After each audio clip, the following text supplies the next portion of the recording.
What's up, Rapids fans? And on this week's edition of the Rundown on the Colorado Rapids podcast, presented by Dick's Sporting Goods, the Rocky Mountain Cup, the first round goes to the Colorado Rapids.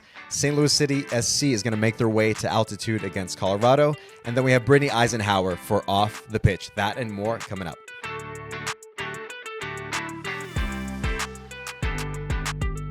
Welcome, everybody, to the Colorado Rapids podcast and this edition of the Rundown presented by Dick's Sporting Goods. I am your host, Mike Gravolo, joined alongside my good friend and resident Rapids legend, Drew Moore. Drewby, I'm in a good mood, dude. Like right now, you're a good dude too. Well, want to appreciate that, but no, I got too excited there because I'm in a very good mood, all things considered. On the weekend, we'll get into a very detailed debrief of that. But how you feeling, dude, on a Monday morning right now? I'm feeling great as well after a very busy week for the club and for the team. It was a really fun weekend, a busy weekend as well, but all positive results on all levels and all accounts. And yeah, I can't complain too much. We always enjoy Monday morning, but it feels a little extra sweeter whenever there's positive results. Yep, 3 points always hits a little different, Drew. It always does. So as you alluded to there, so obviously we're going to get into the debrief and look back at do the match recap of what was the first team match between the Colorado Rapids and Real Salt Lake. But we had a couple other games, a couple other Rocky Mountain Cup ties in there as well. So on the night after the first team that we had, the Rapids Unified team, they played to a 0-0 draw, but with the match ending at 0-0. And the Rapids Unified team being the current cup holders of Rocky Mountain Cup. They retain Rocky Mountain Cup, so Rocky Mountain Cup for Unified. Stays in Colorado. It stays where it's meant to stay. It stays where it's meant to stay. And then with Rapids 2, Drew, you were helping out on the night last night here at Dick's Sporting Goods Park. And you saw the Rapids earn a very, very late game winner with a cheeky Panenka from Kamani Stewart-Baines there. So that was the second victory for the Rapids as a club overall against Real Salt Lake. But as we mentioned before, we're going to get into the match recap with the first team. On the first team side of things, where the Rapids were able to get the better of Real Salt Lake on the first match of the Rocky Mountain Cup Series for this 2025 season.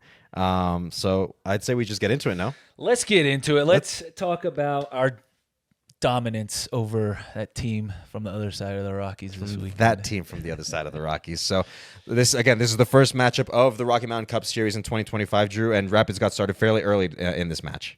Darren Yappy doing some of the dirty work there. Looks a lot like Rafa Navajo with the ball thievery.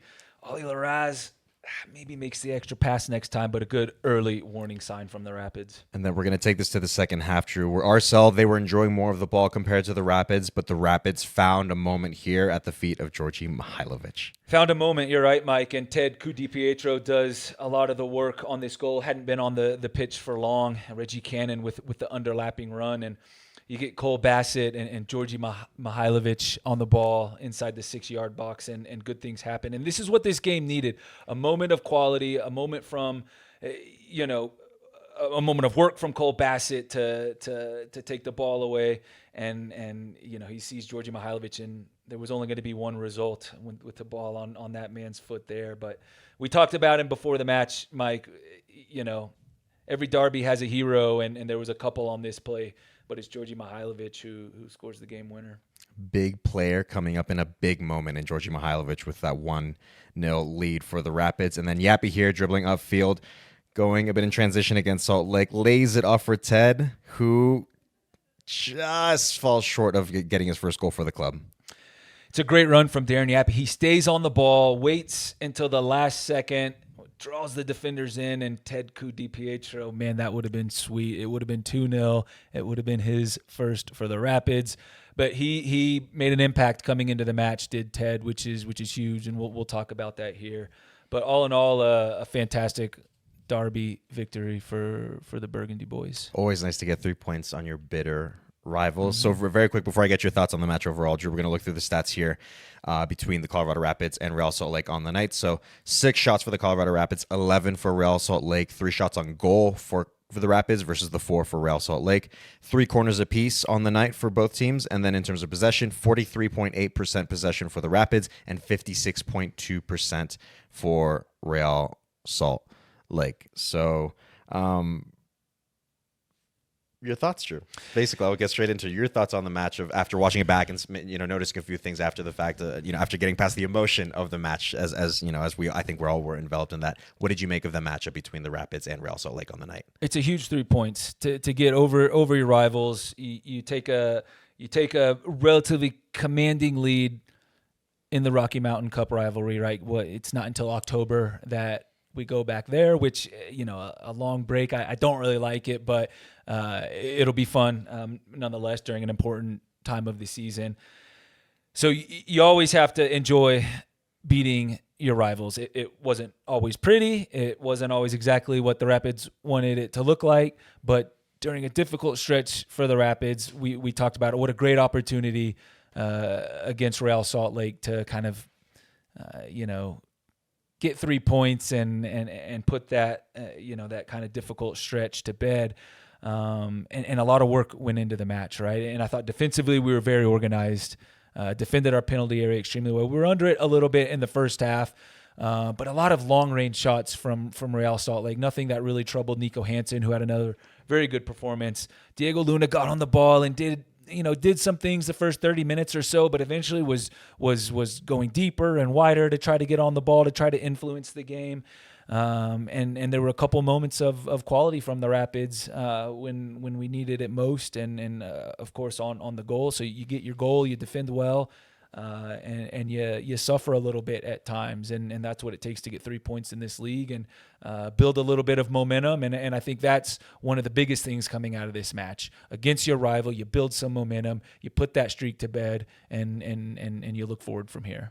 You had mentioned that, it wasn't pretty, but this is a rivalry match. They're not always pretty. Exactly. I mean, even though this is the most extreme case, right, of El Clásico between Barcelona and Real Madrid. Mm-hmm. Yes, the quality of the players does help in terms of seeing a better product, but even those games sometimes are just like, they can get ugly sometimes because it's who just wants it more, right? We had talked about that going in the lead up to this match, to when we were previewing this matchup. And then you talked about the streak as well. So the Rapids, they break that 5-game winless streak that they had going into this match by earning these 3 points, this 1-0 win over Real Salt Lake. What is that sort of... One, what does it do to be able to break a streak like that? And then two, to do so against your bitter rivals. What does that do for the group overall? It's big. I think players try not to think too much about form, but it's impossible for it not to wear on you a little bit, right? And so it was a tough week because you go away midweek, tough performance and poor result in San Diego, and you don't have a lot of time to turn around and think about a Rocky Mountain Cup match at home at the weekend. And so to get all 3 points, to take a lot of positives from the match, you build momentum, and that's a good thing. And we know this Rapids side when they're playing with confidence and with that identity that they showed a lot of against Real Salt Lake, then you're gonna start reeling off some wins, and hopefully that's where the Rapids go from here. I anticipate that's going to be the feeling in the locker room in training this week, and that's what a big rivalry match, and taking all 3 points can do for you. We talked about the group in general. Let's get into a couple guys here that we wanted to touch base on. First off, with Georgie, man. I know you love talking about Georgie on this podcast, but I think deservedly so, because like we said earlier, big players stepping up in big moments. You chose Georgie as your player to watch going into this matchup on Saturday against Real Salt Lake. He's the man that stepped up and gave the Rapids the win, Drew, on the night.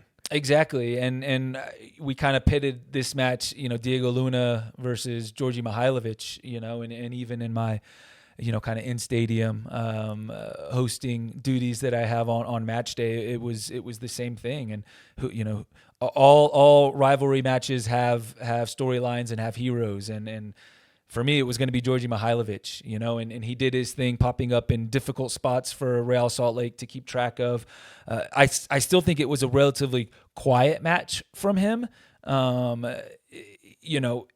The Rapids need to continue to look for him when they have possession, and he takes up the half space positions where it's difficult for defenders to keep track of and midfielders to keep track of. They need to keep getting Georgie Mihailovic the ball, and because good things happen when he is on the ball, and so for him to pop up, great work from Ted Ku-DiPietro and Reggie Cannon and Cole Bassett on the goal, but it's Georgie who shows the most quality in that moment and puts the game away, and this is your playmaker, and he's been a little bit quiet recently, and that's why I said he's my guy to watch in this rivalry match, because great players don't stay quiet for long, and hopefully he's going to continue to move forward and play with confidence, after that performance.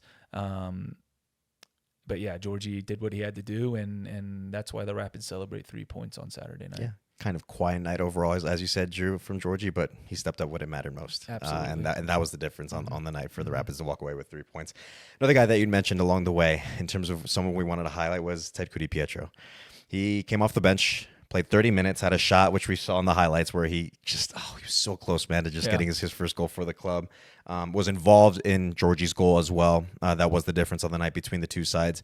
And what did you make of Ted and his performance on the night? Well, we've been talking about Ted a decent amount on this podcast since he's made his way back on the field after the shoulder injury. And he got a good long run out, 30 minutes, and Connor Cape and I on the radio broadcast talked about it. This is good. Like, when he came on the field, he's got a little bit more time to make an impact on the match, and he did. In the goal, you can see his abilities on the dribble and how he can unbalance defenses that way.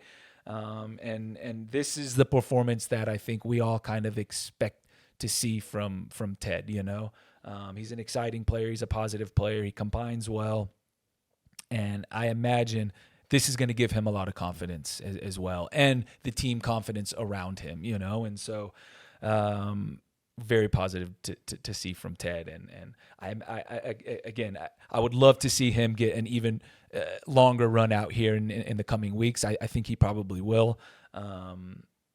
And so, yeah, really exciting to see from Ted. Yeah, I think plenty more to come from Ted. Yeah. Like, it was very exciting to see, albeit just the 30 minutes, but, granted, a longer run than some of the previous moments that he'd come off the bench for the club. But that was really encouraging and very, very fun to watch. And still, I'd imagine there's still much more to come from Ted, which is very exciting. Yeah. A couple more guys that I want to just very quickly touch base on. And so Cole Bassett. Yeah. He is the all-time Rapids assist leader after assisting Georgie on the goal, with 4 assists that he's gotten against RSL in all matches that he's played against them. And now he has 50 goal contributions for the Colorado Rapids altogether. So Cole, statistically wise, racking up the numbers, and as we've seen, obviously much more influential as we've ever seen him with the club stemming back from how his form and his play last year, and then trying to hopefully kind of replicate that a bit more in this 2025 season. And then Nico Hansen. I mean, talk about getting a last-minute notice about, like, you having to step up in arguably the biggest game of the season. But he did the job. He did exactly what he was supposed to do. It was his second start of the season, his first win, and his first shutout on top of that. So as a goalkeeper, you got to feel real good if you get that sort of result against your bitter rival, and especially having to kind of get the last-minute notice. And Zach, for context, that he had to pull out last minute from the starting lineup just because of an abdominal injury that he'd been dealing with from the San Diego match midweek, previous to the Salt Lake match. So props to Nico for being able to step up big time, and as you see all the time, Drew, like, it doesn't surprise us too much because of all the work that goes into, on the goalkeeper side, right? Chris Sharp has them more than prepared, to go into every match and be able to kind of step up in moments like that. So huge props to Nico for doing what he did on the night. Anything else that you had on the match? Because I think if not, it's Science Seal delivered 3 points in the pocket against RSL, dude. Absolutely. No, there were certainly some good individual performances. Cole, he was a little bit of a hero in the match as well. You saw it, 5 or 6 times dribbling at the back line of RSL, getting by guys on the left side, getting service into the box, and Nico doing what he has to do, and he's got a quiet confidence about him. He had to come for a lot of crosses. He had to make some saves on some long range shots. Just a positive weekend from this club. Yeah. And again, the fact that we did the full sweep between first team, Rapids 2. That feels good, And doesn't Unified it? is a very, very good feeling. So, and then also, actually, one thing I want to do real quick is with on the Special Olympics side of the Rapids Unified team is really neat. A little moment that I saw on social that we shared was C38. I wanted to give them a quick shout out just because of the little individual oars that they handed out to all the athletes and partners. Like, I thought that was a really, really, really neat touch because that's something tangible for them to be able to kind of hold on to and always literally hold on to forever. And kind of look back and be able to have the fond memories of just being a part of this group and having this experience with the Colorado Rapids, and then of course getting the better of your rivals and retaining Rocky Mountain Cup on top of that. So just a very quick shout out to C38 with that, because I thought that was a really, really, really awesome thing to do for the Rapids Unified team, and I know they appreciated it. Big time from C38. That was tremendous, guys. So yeah, thank you C38 for doing what was an incredible gesture for the Rapids Unified groups. I know they're gonna hang on to that literally forever. So, so with that, I think that does it. No, I think that's 1, 2, 3 points in the pocket, and Science Seal delivered until we have RSL later in the season. No, unfortunately, after a wonderful weekend, we have to put it behind us now because time continues to move forward. Yeah, that's typically how it works, right? Yeah, I think so. Yeah, it doesn't hurt to reminisce every once in a while. So, and then very quickly, just before we move on, is just want to touch base on the Rapids app, because of course, if you haven't already, and it's free to download, by the way, as we've mentioned how many times now. Yeah, now you're just being disrespectful to us if you haven't. So it's free to download. So before anything, just go ahead and download the Rapids app. Through the Rapids app, as we mentioned multiple times between Drew and I, that it's just very convenient altogether in terms of what it helps you do, right? So a couple things here that I to make note of is that you can buy, manage, and scan your tickets through the account manager on there for when you want to come to Dick's Sporting Goods Park for game day. So if you already have the Rapids app downloaded coming to like the RSL game this past weekend, I'm sure it's very nice and simple to kind of come in, scan your ticket, go, and be on your way to enjoy the match that was on the night against Real Salt Lake. If for whatever reason you don't have access to Apple TV or you can't come to the match here at Dick's Sporting Goods Park, you get live game day updates. Mm-hmm. You know, always getting the notifications through the app so that you know you're in the know. You know exactly what's going on a game day. So I would say no excuse to miss out on what's going on around a Rapids game day, whether you have Apple TV or not, or whether you can make it to the stadium or not. And of course, all the latest news and video. You know, everything that you need to be in the know with the Rapids is all on the Rapids app. I don't know. I feel like you're waiting to say something else to insist. If you're watching or listening to this podcast, obviously you like the Rapids, so get the Rapids app, and then you will have all things Rapids. Need I say more other than it's free? Download it if you haven't already. You did say a lot more, but still, get the Rapids app. All right, we're going off the pitch, and this week we've got none other than Brittany Isenhour. Brittany, welcome to Off the Pitch. Welcome to the Colorado Rapids podcast. So happy to have you with us. Thanks so much. Really excited to be here and talk to you guys. Of course, and so we're happy to have you here. I wanted to kick things off with the fact that you're born and raised in Colorado. You're from Littleton. So you've been a Rapids fan all your life as well, to my understanding. Do you remember coming to your first Rapids game?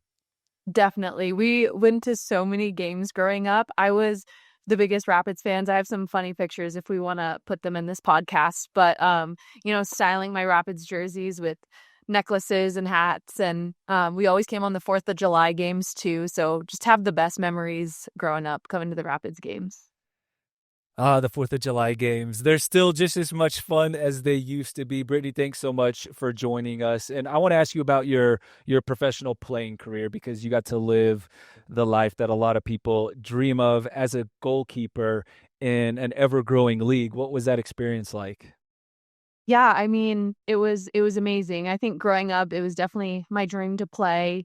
I think going to the Rapids games definitely inspired that, getting to see people play in my hometown. And I think achieving that dream was wild. And I growing up, I wasn't sure if I'd be able to get there, but thankfully was able to achieve that. Played for a great club in Colorado, Real Colorado, that I feel like really prepared me. Played locally here in Denver for DU, and then entered the NWSL draft and wasn't drafted, but earned my first contract at Orlando and played for a few years in the NWSL, and just got to learn so much, and to be able to just achieve that dream that I had when I was a kid. And it's really special. I'm very grateful. That's awesome. And I love the local ties that you have there with Real Colorado, and of course being a PIO.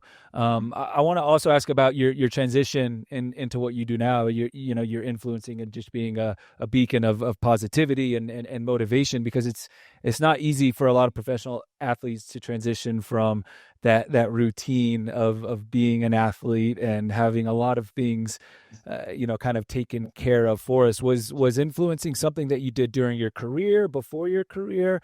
Did it just all of a sudden, you retired and it was like, what do I do now? I just recently went through transitioning as well. So what was it like for you? Yeah, you know what? I kind of feel like I just fell into it. In college, I started, I grew up in the social media era. Definitely was on Instagram and all that stuff. And in college, I met a friend who was an Olympic hurdler, and she was kind of talking about her career as an Olympian and how she was able to kind of make it and continue chasing her dreams by kind of being active on social media. And so I started kind of just posting random things, clips from games. And then it kind of grew into thinking about, how I could serve my audience with what I learned on my career. And yeah, it just grew into some fun stuff during my playing career. And then once I was ready to step away from the game professionally, it just kind of happened. It was a natural transition, thankfully, and really enjoy it. I mean, I get to still be involved in the game in so many different ways, and then hopefully, helping and inspiring others to chase their dreams. So yeah, it kind of happened naturally, but definitely a tough transition away from the team and, like you said, the routine and everything like that. So definitely different. So, Brittany, you mentioned that you've been using this platform, obviously, to show like kind of the sporting side, the soccer side of things, with what you've been doing. But with this platform, you've also kind of wanted to showcase a little bit the importance of mental health. And what inspired you to be able to take up that cause and try to speak a little bit more to mental health using this platform that you have? Yeah, I think my approach to social media, it's evolved throughout the years, but I've always wanted to be as honest as I can with my audience and transparent. And so, I think it's easy to get on social media and just post highlights.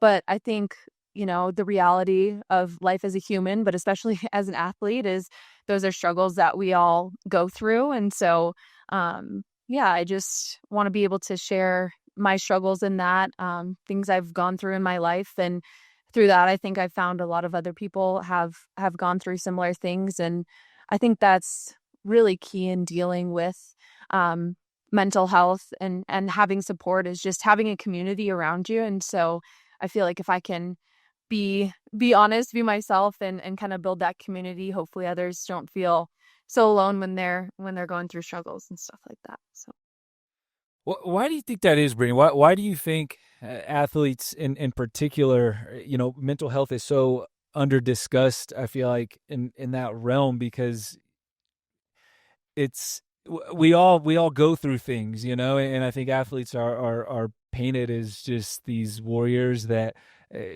get everything taken care of, but it can be difficult at times. Why do you think it is so under discussed? yeah, I mean, I think the conversation is definitely growing, which is really, really good. I do feel like from my experience as an athlete, and I feel like talking to other athletes, it's just, you do have to kind of have that switch, right? When you're playing in a game and something goes wrong or something happened at home, you have to have that switch where it's like, okay, I'm in game mode. I'm focused on the next play. I'm not focused on anything else. But I do feel like, in the same at the same time, you have to be able to flip that switch back on and not just completely numb those emotions. I feel like that's definitely been my experience. And, even from a goalkeeper's perspective, is we're expected to be the calm, driving, leading force. And you have to be able to really control and hone those emotions, which is a tool and it's a skill, but also off the field, if you're not able to tune back into those emotions and you completely shut them off, I think that can be really hard. So I think opening up about them as an athlete can be tough because you want to be perceived by your coaches and your teammates as strong and someone who can control their emotions, which is definitely true. But I think you have to find that community and that outlet. And I think it's different for everyone else. But yeah, I think the community and being able to talk about it after the fact is super important. And you cite all of those things, Brittany, with all the work that you're doing as an influencer and with the platform that you have through social media. But in the end, what's your number one goal and message you want to be able to get out to people with the work that you do? Yeah, I mean, I think I really just want people to be able to give their all to the thing they are very passionate about. In my mind, I feel like God puts dreams on our hearts, and if we can chase them with 100% effort, I think that's really amazing. But then also have fun with it. I think it's easy, especially chasing a dream, to get very wrapped up and very emotional about it. So I think chasing dreams with 100% effort, but also having a lot of fun with it too. Couldn't agree more myself. Dare to dream and have some fun along the way as you're doing that as well. So, Brittany, we thank you so much for able to join us on the podcast and share a little bit of what you do and what you're about with your platform, doing so on social media. So thank you so much for taking the time to join us on Off the Pitch, Brittany. Awesome. Thank you guys so much. All right, Drew, let's get into Around MLS as we typically do before we get into our match preview for our upcoming match. It's always nice to be in tune with what's going on around the league, especially over this past weekend. Yep. Of course, it was rivalry week. Big matchups that took place. But before we get into all of that, we'll go through the standings very quickly. Just a couple key notes regarding the Western Conference standings, at least. So the Rapids at the moment, after the 3 points that they earned against Real Salt Lake this weekend, they now sit in seventh place. And then a couple other teams to look at. Vancouver, they are leading the West with 28 points. Minnesota sits 3 points back in second with 25 points. So Minnesota, I think, had a little bit of a slip up along the way, but they're a dangerous team, man. They're looking good. Vancouver, even better. You know, they're looking as good as they are right now, and deservedly so, getting discussed, talked about around the league as they should be. But in terms of individual matchups that we wanted to look at, Drew, let's look at Copa Tejas between FC Dallas and Houston Dynamo. So Houston earned a 2-0 win against Dallas. Golazo, I would say, by Jack McGlynn. Yeah. And then Griffin Dorsey followed up to get that 2-0 win. Houston, they struggled to start the year, man. They really did, but they're now 4-2-2 in the last 8 matches. It feels like Houston's really started to find the rhythm now under Ben Olsen. It does, and I think Jack McGlynn probably has a lot to do with that. We know his quality, starting to kind of familiarize himself with Ben Olsen and his system, and he needs to be the guy that they look for because that left foot is special. He showed that on Saturday night in a big moment, a derby match. Watch out for Houston right now. Yeah, they're on a roll and finding good form going into a critical part of the season, which is key. Finding momentum in the right parts of the season. Next matchup was Cascadia Cup. So we had Portland Timbers versus Seattle Sounders. That ended in a 1-1 draw in Providence Park. That was goals by Albert Rusnak for Seattle and Santiago Moreno for the Portland Timbers. All 3 Cascadia clubs at the moment, which includes Vancouver Whitecaps with those 2 sides, they're sitting in the top 6 of the Western Conference standings. So a little bit of a dull that it ends in a draw, but overall, what did you make of that matchup, Drew, between the Sounders and Portland Timbers? Well, that's still the second best rivalry in Major League Soccer, obviously behind the Rocky Mountain Cup. But it's always a big affair, a fun match. I think Santi Moreno is starting to find a bit of form, has a few goals here in the last couple of weeks. You always wonder who it's going to be for Portland, of course, and right now it's Moreno. But yeah, just again, that's always, I love watching that matchup, Seattle Portland, and it's been going on for a long time now, which a lot of people might not realize. And I think 1-1 is probably good for the rest of the Western Conference opponents, right? So only 1 point each. But yeah, always a fun match. Yeah, always fun to watch and tune into Cascadia, especially between those 2 sides. But Vancouver doesn't mind chiming in every once in a while, especially this year now with the form that they're finding this year and how well they've been doing this year. Then finally, Drew, El Tráfico. Galaxy against LAFC. Honestly, Drew, this match just seems to deliver every single time. It was a 2-2 draw at Dignity Health Sports Park. Between these 2 sides.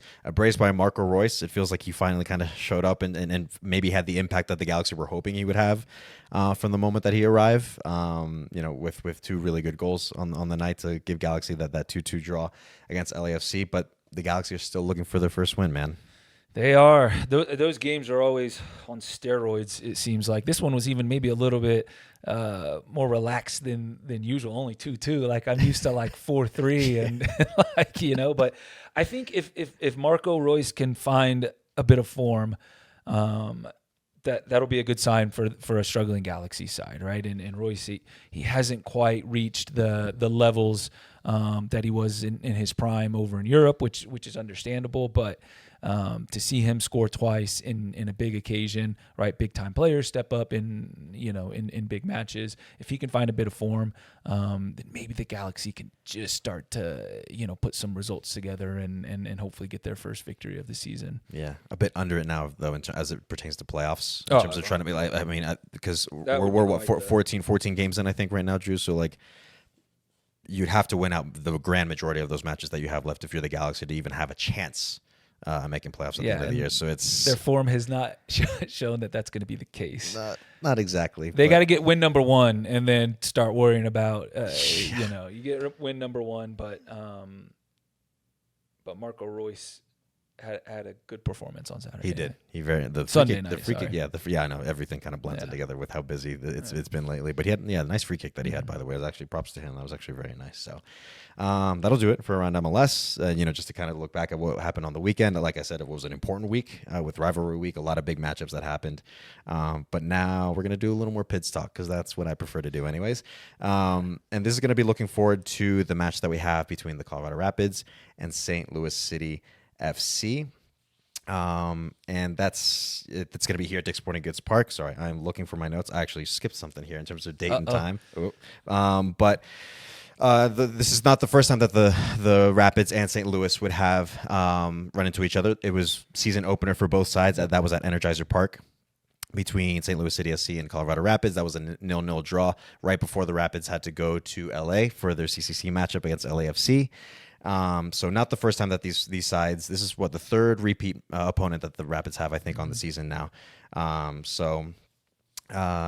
Plenty to look forward to there in terms of hopefully maybe getting the better of them this time around after that 0-0 draw. Sorry, Drew. I'm looking. There we go. I got my info. That took a second because I'm like scrambling through my notes right now and trying to figure out what I was doing. So that's impressive while you're talking too. Yeah. So in terms of, just so everybody knows now that I actually got myself sorted out.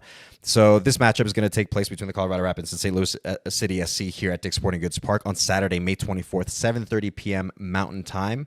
Of course, you want to be able to get your tickets, come to the match. That's always preferred. If not, you can always tune in on MLS Season Pass on Apple TV.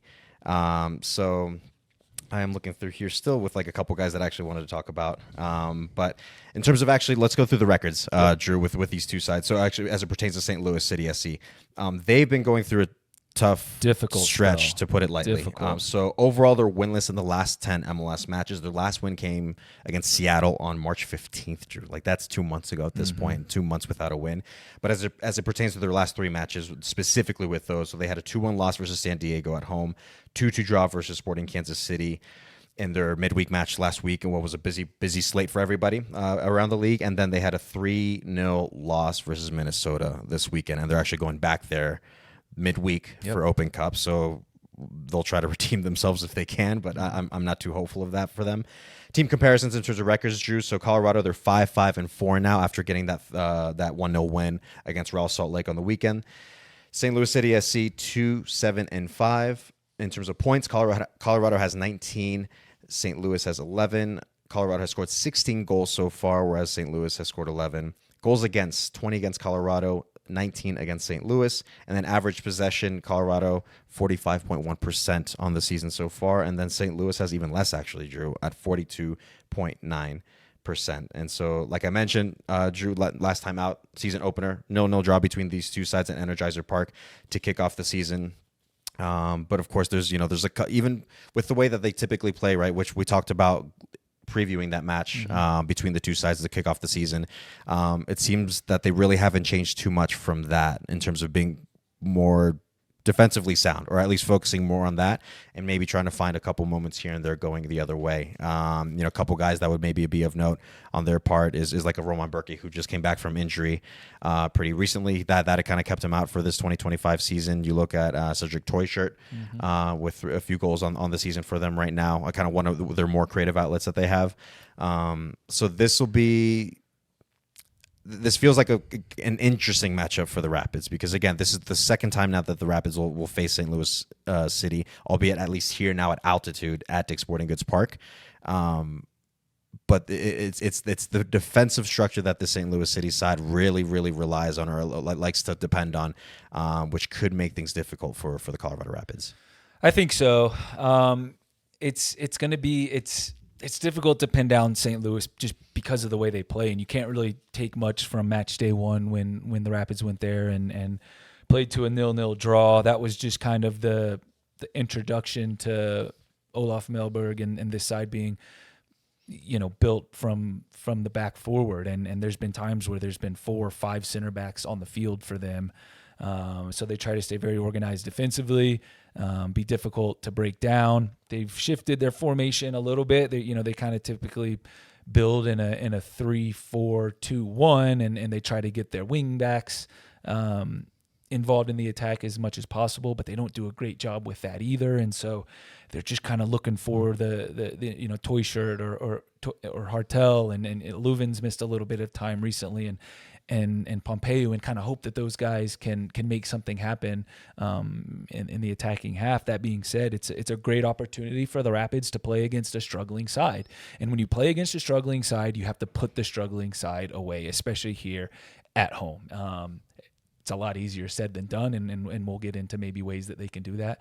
But a great opportunity for the Rapids on Saturday night. Yeah. Like I said, it's interesting just because you blend those two things between like how just defensively they prefer to be more defensively sound, the St. Louis City SC side, but then contrast that with the form that they find themselves in. So is there really a payoff right now with the way that they're playing? And I would say it'll be difficult, right, when they come to a place like Dick's Sporting Goods Park, where teams, regardless of how you play, they really start to feel it in the 60th, 65th, 70th minute. So how long can they kind of hold up defensively? We shall see. We know that at least that's what they're going to do, but we shall see.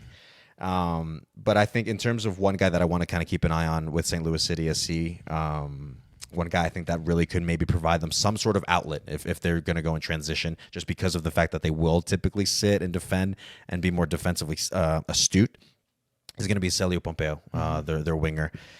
This is a guy that he's one of the very few pieces I think that does provide them some verticality, some creativity, some threat toward going towards goal or at goal. It's someone that the Rapids are going to have to keep a very keen eye on, just because of his speed, his ability, how crafty he can be on the ball, out on the wing, and work his way inside if he wants to. Like, he does have a shot on him if he's really feeling it, and works his way towards goal.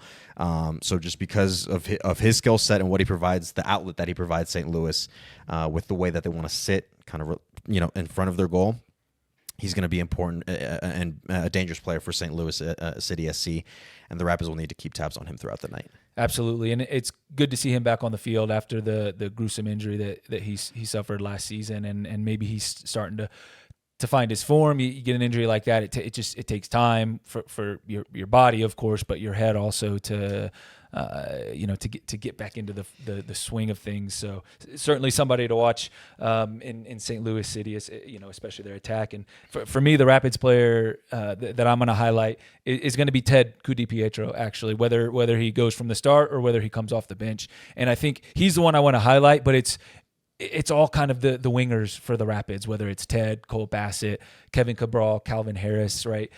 The guys that can unbalance St. Louis on the dribble and through combination play. And because this is a St. Louis team who tends to sit deep, and I imagine going midweek back away to Minnesota for Open Cup, they're going to come here and hope to be as organized as they possibly can, which is typically who they are anyway, and be difficult to break down. And so, Ted, we saw what he can do. We've seen what he can do when he steps on, and his ability to take players on 1v1, combine in tight spaces, drag players out of position, right? Those dribblers, those players that can go on runs against a very organized kind of wall in front of you is going to be extremely important. And so Ted for me is going to be the Rapids player to watch, and that's going to kind of go into my key for the match on Saturday for the Rapids, and that is playing the patient, long game, right? St. Louis have conceded now 2 goals the 70th minute or beyond the last 4 out of 5 games. And the one that they didn't, they conceded 2 goals after the 60th minute, just most recently against Minnesota, right? And so they concede late in games. And so I can see them being very organized early, maybe difficult to break down, but the more you plug away at it, the more you make them chase, the more you make them go side to side, the more questions you ask of them, the more they're going to feel the altitude, the more they're going to feel their legs getting tired, the more the questions are going to creep in their head. Are we going to concede late again, right? If you can put them away early, you go put them away early, right? But I think you need to play the patient, long game with this St. Louis City SC side here at home at altitude. And it doesn't matter if you score in the first minute. It doesn't matter if you score in the 98th minute, right? As long as it's a game-winning goal, right? And you take care of business at home, that's all that matters. So play that patient, long game is my number one key for the match for the Rapids on Saturday. And I would love to hear your key, Mike. Yeah, I mean, I'm going to roll off that a little bit, Drew, in terms of this is where I think the Rapids, this will be a match where the Rapids can expect a little bit more of the possession. So it's not something that they're typically used to, but there is enough quality in this side where they can find a moment or find spaces. You know, once you start to wear this St. Louis City SC side down, especially here at altitude, this is a place that a lot of teams struggle to deal with the altitude if they're not used to it. So considering the fact that the Rapids might expect to have the ball a little bit more, I think rest defense is going to be really key. Why? Because this is where the Rapids, you don't want to get too comfortable, if that makes sense, in terms of being on the ball the entire time, because the moment St. Louis City SC finds a moment to take the ball and go in transition, they're going to go, because they know that's one of the very, very few opportunities they're probably going to have on the night. And that's why I highlighted someone like a Celio Pompeo, or if they have other guys like a Tarshell or a Toyshirt or Hartel that are going to want to go in transition and try to take advantage of the very, very few moments they're going to have on the night. So while the Rapids are going to probably enjoy most of the possession, be mindful of your rest defense. Make sure everybody's in order, whether it's whoever's in goal organizing everybody else, the center backs being mindful of everybody else in their positioning. Rest defense is going to be key so that you don't get caught in transition, and hopefully that you don't find St. Louis City SC scoring in one of the very few moments I would expect that they would have to find opportunities on goal against the Rapids. Along with set pieces too. That's going to be another opportunity that I think St. Louis City will look to come in and try to score goals, and the Rapids in attack, right, need to go and score some set piece goals, not just Saturday night, but they haven't looked as dangerous this season on set pieces, and it's always an important phase of the match. But St. Louis might look to come in here and in some of those transitional moments, if they can get corner kicks, if they can get free kicks, to try to take advantage of those. So it should be a very focused, concentrated, patient, but get after this match. Don't let them think that they can come in here, St. Louis, and end what the form that they're in right now. And Rapids keep that momentum going that you built off of in the Rocky Mountain Cup matches this last weekend. 100%. Couldn't agree more. All right, now that I got myself sorted out with my notes, because I was just a spaz after being so excited from winning all 3 points for last weekend. So in terms of tune-in info, again, just a refresher for everybody. So obviously we have the Colorado Rapids versus St. Louis City SC. That's going to be here at Dick's Sporting Goods Park. I would say this is the place to be if you want to catch that match. Just forget about any tuning in anywhere else. You can come here. If not, you can watch an MLS Season Pass on Apple TV. And, of course, you can have the radio call tuned in through Apple TV. You don't have to, do any of these weird things where you have the TV on one end and then you have the radio with Connor Cape and Drew on your phone or whatever. So, but preferably that you're here at Dick's Sporting Goods Park on Saturday, May 24th, 7:30 p.m. Mountain Time kick. We just love to see the fans filling out Dick's Sporting Goods Park, and especially now that the weather's getting nice. Yeah. The Rapids are coming off of 3 points against their bitter rivals, and they're up against a side that, as we mentioned, Drew, I think are going to be very tough to break down. But I think eventually, if the Rapids keep asking questions, keep insisting, keep creating problems for St. Louis, at some point, something's got to give. Yep. So I feel pretty optimistic in terms of the momentum that the Rapids find right now, and in terms of who they're playing against and the opportunity that has presented itself with this opponent in St. Louis City. So I'm feeling pretty decent. going into Saturday. The job still needs to be done nonetheless, regardless of who you're playing against. Yep. But just because of where the Rapids find themselves in this very specific moment, I'm feeling pretty good right now. Good. So, Me too. So hopefully the fans feel the same way, and like I said, make their way here to Dick's Sporting Goods Park for that match. But before we go, let's talk about hair. Yeah. Well, I think that's what. So is that where you were going with that? That's what I want to talk about. That's a hell of a transition, Drew. But so in terms of our AMA, ask me anything or ask us anything. So we had a question come in from at Aiden the Potter. I am going to take a wild guess and say it might have come from one of our Rapids Unified players in Aiden Buxman. Oh, you mean the man with the best hair on the Rapids Unified team? I would say so. We got the question in terms of from Aiden asking who has the best hair on the first team and who has the best hair on the Rapids Unified team. I'm going to go with Aiden on the Rapids Unified side because it is unique. It is different. It's awesome. I couldn't pull it off. No chance. No chance. No chance, Drew. No chance. So shout out to Aiden for the hair because it is awesome. I absolutely love it. Keep rocking it for the rest of the season, man. And Please. If that wasn't you, Aiden, then what a coincidence. Yeah, I know. So, and then on the first team side, so we debated this a little bit, Drew, before we hopped on, and who did you have in mind in terms of who on the Rapids side on the first team has the best hair? For me, there's not much debate. Oh, yeah. Okay. It's Mike Ravolo. I said first team, dude. Yeah. I'm not on the first team.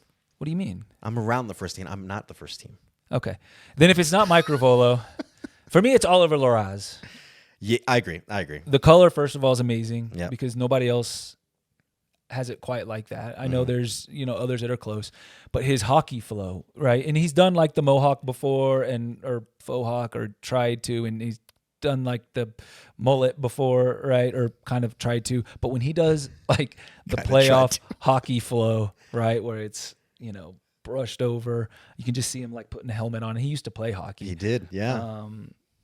No disrespect to anybody else in that locker room, but it's Oliver Loraz. Yeah, I'm gonna have to agree. The flow, you rock the flow, bro. Like just keep it going, keep it rolling. It looks good. I'll give an honorable mention to Keegan because I know Keegan, obviously, as we all know, like he cuts his own hair and he's really, really good at it. Something he's been doing since he was in Georgetown in college. But he tried something a little different. When he was coming to the stadium, I think it was last week against our last match before Real Salt Lake. And I caught him as he's getting to the stadium. And I was like, dude, like your hair looks good. He was like, yeah, just trying to grow it out, trying to do something different. I was like, looks good, dude. Like, and it does look good. Yeah. So honorable shout out to Keeg since I know he'll probably want that considering the guy invest quite a bit of time and effort into his hair. Yeah. So looks good. Looks good. So I think Ollie is definitely our number one. My Mike Ravolo number one. No chance. That's not how this works. That's not how this works, Drew. Mike Ravolo number one. All right. We got to wrap this up. All right, we got to wrap because we're getting carried away. But like I said, very quick reminder that we have Colorado Rapids versus St. Louis City SC on Saturday, May 24th, 7:30 p.m. Mountain Time kickoff. Just come to Dick's Sporting Goods Park, guys. Like, it's better to have a match here to support your Burgundy boys in person. You can see Drew and his shenanigans with Connor Cape on Out of Bounds or what have you. It's always nice Mike to just and his hair on the sidelines and a 4-0 victory. I'm just going to wrap there. All right. There we go. Just come to the game on Saturday, guys. We'll see you guys there and have a good week. We'll see you guys on the next podcast.